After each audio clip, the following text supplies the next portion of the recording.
Noong nilabas ang ZX25R sa Pinas, marami sa mga Pinoy ang naging interesado sa motor na to. Dahil kasi sa napaka-poging looks nito at humihiyaw na inline-4 engine, napaka-imposible na hindi mo pangarapin na magkaroon ito. Kaya lang may problema, 250cc lang ito at hindi legitimate na pasok sa Express. Pero guys, may good news ako sa inyo dahil this time sinulusyonan na ni Kawasaki ang problema na yan. Dahil ngayon guys, ang motor na haka-haka noon, this time nagkatotoo na nga. Guys, pinakikilala ko nga pala sa inyo ang bagong sports bike ni Kawasaki. Walang iba kundi ang ZX4, not only one but double R.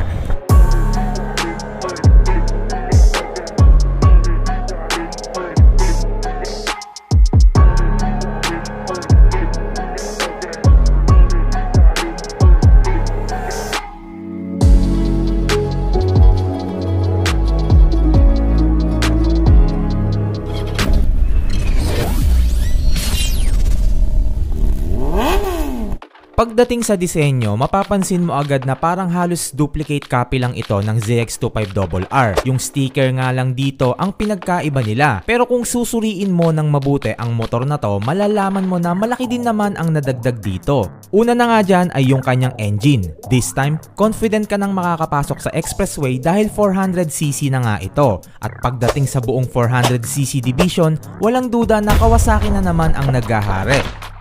Dahil ang ZX4RR ay kayang mag-produce ng 79 horsepower at 16,000 RPM and also 36 Nm of torque at 11,000 RPM. Kung ikukumpara nga natin ang power nito sa ibang 400cc, sobrang layo talaga ng agwat nito. Syempre, given na rin na inline 4 ang kanyang makina, kaya may edge talaga siya sa iba. Actually, halos dumidikit lang din ang power output nito sa mga nasa 600cc category, or should I say na hindi din ito magpapahuli sa R7 at CBR650R. Tingin ko kapag nag-shootout nga ang tatlo na to sa isang straight line, siguradong may iwan sa umpisa ang ZX4R dahil nga mas mataas ang displacement ng dalawang ito kaya mas malakas din ang kanilang hatak. Pero habang tumatagal, unti-unti na ngang iniiwan ng ZX4RR ang R7 dahil mas mataas nga ang horsepower nito. At sigurado din na mapapaiksi nito ang kanyang gap sa pagitan ng CBR650R. Pagdating sa presyo, may mga nagsasabi na overpriced pa rin daw ito para sa isang 400cc kasi dagdagan mo na lang daw ng 50k naka CBR650R ka na. Yes guys, tama kayo. Kung ikaw yung tipo ng rider na bumabase sa taas ng cc, marahil pipiliin mo talaga ang CBR650R. Pero kung gusto mo naman ng excitement, enjoyable at maraming technology sa isang motor, para sa akin sulit pa rin naman ang 499,000 na presyo ng ZX4RR.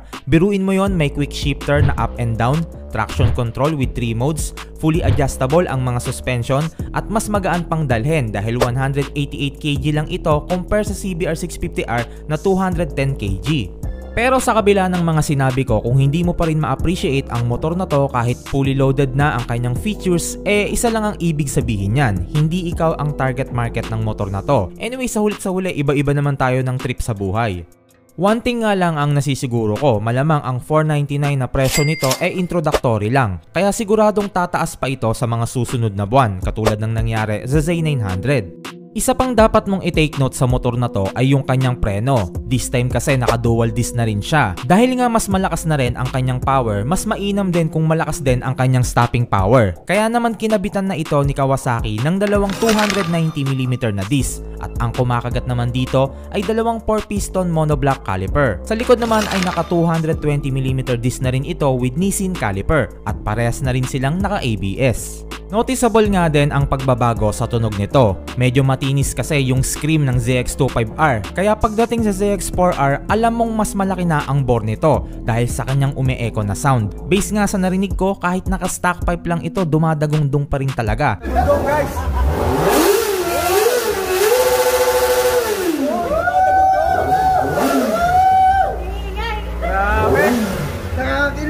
Gitil na gitil si Miss Yang, oh.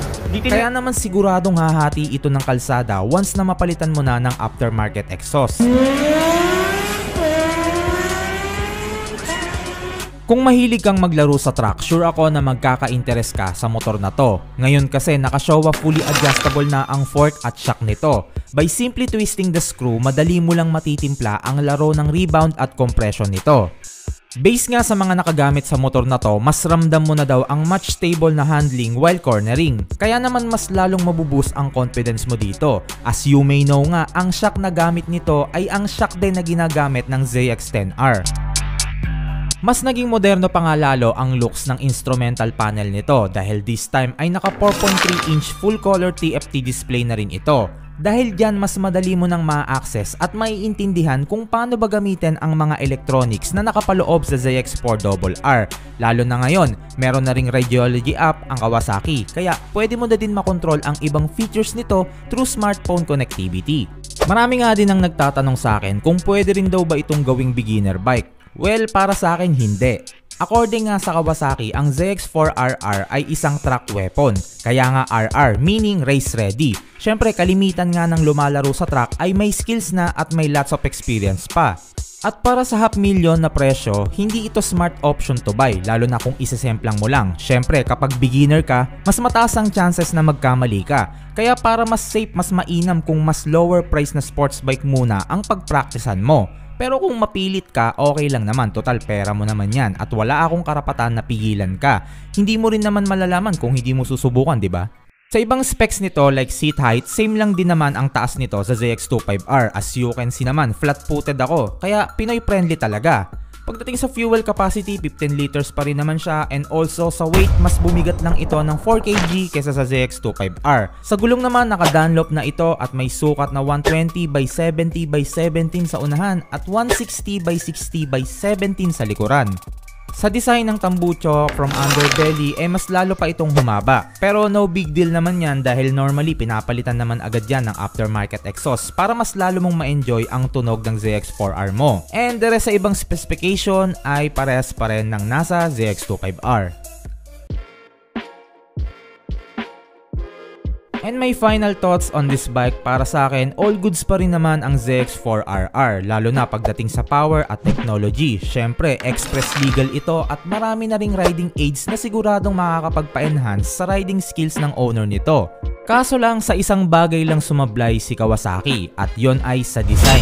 Ine-expect ko na nga kasi na isusunod na rin ang design nito sa bagong ZX-10R. Pero it turned out na Xerox copy lang pala ng ZX25R. Kaya nung makita ko ito, hindi rin ako masyadong na-excite kasi hindi naman ito bago sa paningin ko. Pero syempre, alam kong may dahilan si Kawasaki kung bakit niya ginawa yon. And sa tingin ko, upang hindi masyadong masacrifice ang magiging presyo nito. Napaka-importante kasi sa kanila na mabalanse ang price point at features ng isang motor. Kaya siguro dinuplicate na lang nila ang design ng ZX25RR. Anyways, kung ano pa man yan, kudos pa rin sa Kawasaki dahil pinatunayan lang nila na tinutupad nila ang kahilingan ng kanilang mga consumers. Dun pa lang sa punto na taon-taon lagi nilang ina-update at dinadagdagan ang kanilang mga models, masasabi ko na dinodominate na nila ang motorcycle industry.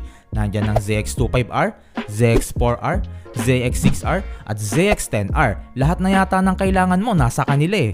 Pero guys, patikim pa lang naman ang video na to dahil soon re-reviewin at ite-test ride din natin ito personally. Kaya make sure na nakasubscribe at follow ka sa aking page at channel para ma-notify agad kita once na ma-upload ko na. And as always, thank you for watching.